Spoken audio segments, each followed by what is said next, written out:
Secretary of State Marco Rubio will also head to Qatar. Arab leaders are holding an emergency summit there today to address Israel's attack on Hamas leaders in Doha last week. And as you heard in Jeremy's report, Rubio did not condemn the Israeli strike and said the US and Qatar will still work together to find peace. I want to bring in our senior White House reporter, Kevin Liptak. Kevin, good to see you. So Rubio was in lockstep with Netanyahu and frankly showing a united front. And yet, listen to the Secretary of State touting the US relations with the Gulf, which is still outraged by Israel's strike on Doha.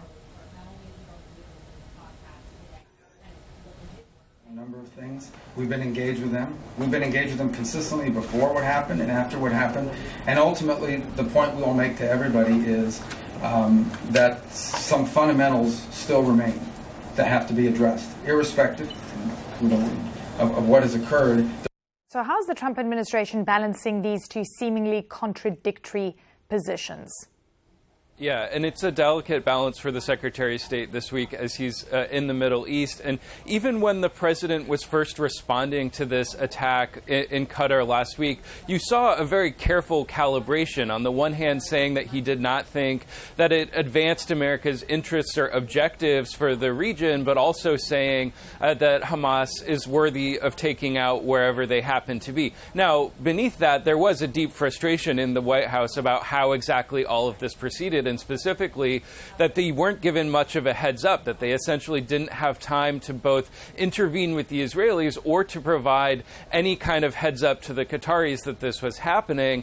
Now, as Rubio heads over there later to Doha, I think his objective will be to try and reassure them that this won't happen again, but it's not specifically clear what assurances he can make. You know, President Trump, when he was speaking last week to the Emir and Prime Minister of Qatar, did tell them that this would never happen again, but this attack occurred without any buy-in from the United States, so it's not precisely clear what sort of rationale he can give to the Qataris to say that this sort of thing is done and that it won't happen again, particularly when you hear Netanyahu saying that he could potentially take this sort of action in the future. And so I think Rubio will have a lot of work to do in reassuring the Qataris. I think there's also some work to do in reassuring other Arab governments, whether it's the Emiratis or the Saudis, that the U.S. has some measure of control over what Israel is doing in this war. You know, today is 5 years exactly since the president signed the Abraham Accords during his first term. It was here at the White House.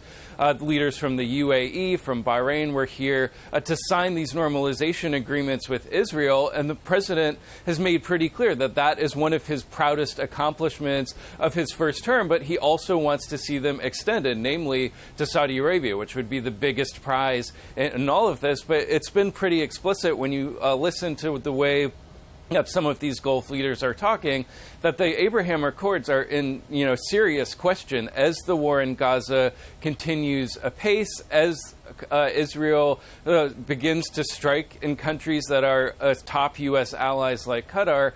How those accords can blossom in the future, I think, remains a very open question. And so clearly Rubio has a diplomatic balancing act to do as he heads to Doha later this week. But it's not precisely clear, just given what he was saying in public, what he was talking about alongside Netanyahu, that any of those assurances will necessarily land with a lot of credibility in some of these Gulf nations. Yeah. And of course, the Arab leaders are watching very closely the messaging from Rubio and Netanyahu today ahead of that trip to Doha. So, Kevin Liptak, we appreciate your time. More now on the Arab and Muslim leaders meeting in Qatar to discuss a response to last week's Israeli strike in Doha targeting the Hamas leadership there. Iran's President Masoud Pezeshkian arrived in Doha ahead of the summit. Iran has called on Muslim countries to boycott Israel. Joining me now is Fواaz Jurgis, Professor of International Relations at the London School of Economics. Fawaz, always great to have you with us. Appreciate it because I think this is such a pivotal moment. And as Kevin Liptak says, today is 5-year anniversary of the Abraham Accords. In the meantime, last month, you called out the Arab states on Gaza and you said that they were napping, nowhere to be seen, burying their heads in the sand. Clearly, a lot has changed since then. Arab leaders, of course, meeting in Doha. Do you believe this is a turning point? Do you think this is going to be about rhetoric, or do you think we're going to see action? Well, thanks for having me, as usual. I'm delighted. I think, as you mentioned, the challenge facing the Arab state, not just the Arab state, Islamic states, including Turkey and Iran and other states, is to go beyond rhetoric into action, beyond condemnation of Israeli aggression, into taking concrete steps to convince Israel that the Arab state, the Islamic state, could really take on Israel and apply punitive measures in order to have deterrence. What are some of the measures that we're talking about? For example, recalling Arab states from Israel. You have several Arab states in Israel. Stopping normalization between Israel and the Arab state. Today is the 5th year anniversary of the normalization between Israel and some Arab states.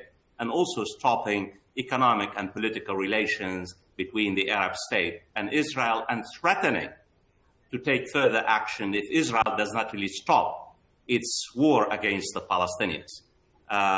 My take on it, and I could be wrong, I doubt it very much whether the Arab and the Islamic State will basically take any concrete actions against Israel.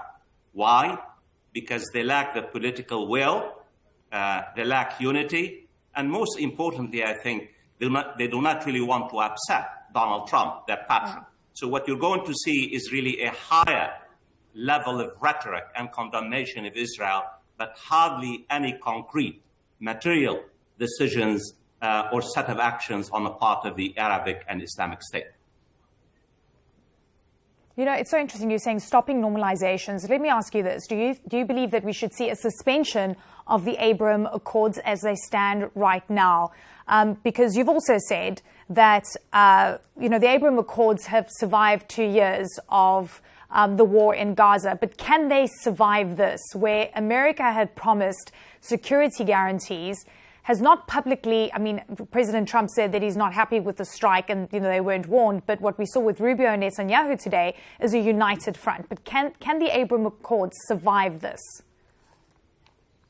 Well, to tell you that Israeli leaders are pleasantly surprised that the normalization process has survived almost 2 years. A brutal Israeli war against the Palestinians, massacres, and even genocide. They are really pleasantly surprised. So the question is, will Israel attack on Qatar change the equation? Will Israel annexation, apparent annexation of the West Bank, changes the equations? We know that some United Arab Emirates officials have made it very clear that if Israel annexes the West Bank, that would be a red line. They would quit the Abraham Accords. But the reality is, if you look at what's happening in the occupied West Bank, Israel has been basically building more settlements. You have now an approved plan by Israeli government to divide the occupied West Bank from East Jerusalem and bury a Palestinian state, as one of the extremist members of the Israeli government has said. As an academic, as a watcher, with all humility, I don't take words very seriously.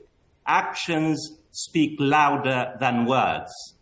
After 2 years of more than 60,000 Palestinians who have been killed, including 20,000 children, including 9,000 women, destruction of basically Gaza, not to mention hundreds of Palestinians, including children, have been killed in the West Bank.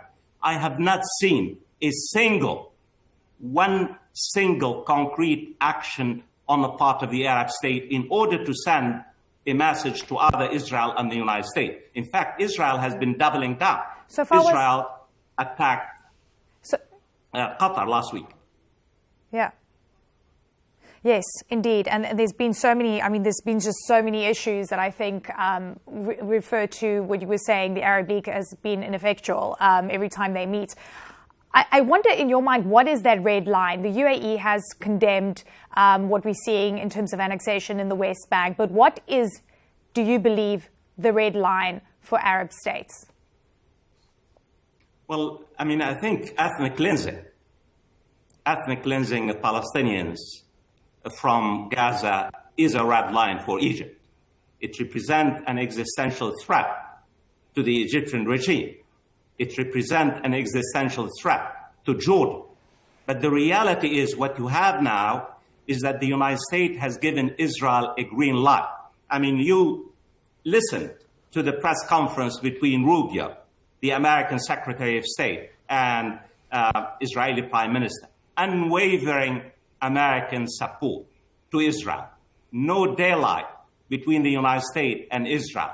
Rubio said, and no one mentioned this, there could be no diplomatic solution in Gaza.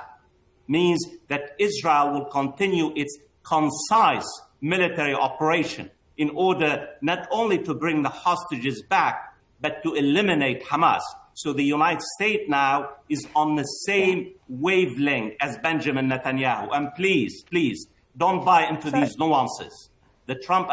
Benjamin Netanyahu could not have maintained his war against the Palestinians in Gaza and the West Bank. Benjamin Netanyahu could not have dared to attack Qatar without either a green light or a yellow light from the Trump administration. What the Trump administration is trying to do is to walk back its green light to Israel because the operation has failed. And the Trump administration, Trump does not like losers. Let me ask you this very quickly, Fawaz. Winners. We're running out of time. Geostrategically, is the US losing favor in this region? Excuse me? Can you Is repeat the United question? States losing favor in this region? Is the United States losing favor in this region? Big times. The Gulf states in particular believe that the United States has their back. The Gulf states believe that the United States would rely on the United States for their security. They rely on the American security umbrella. What Benjamin Netanyahu did in Qatar sent, shockwaves through the capitals of the Gulf state. The question is, do they have other options? Of course they do. Will they recalibrate and diversify their security realignment? Probably they will do. But in the meantime, in the short term and the midterm, they will continue to rely on the American security umbrella. And that's why Israel could do whatever it wants in the next 1 or 2 or 3 or 4 years.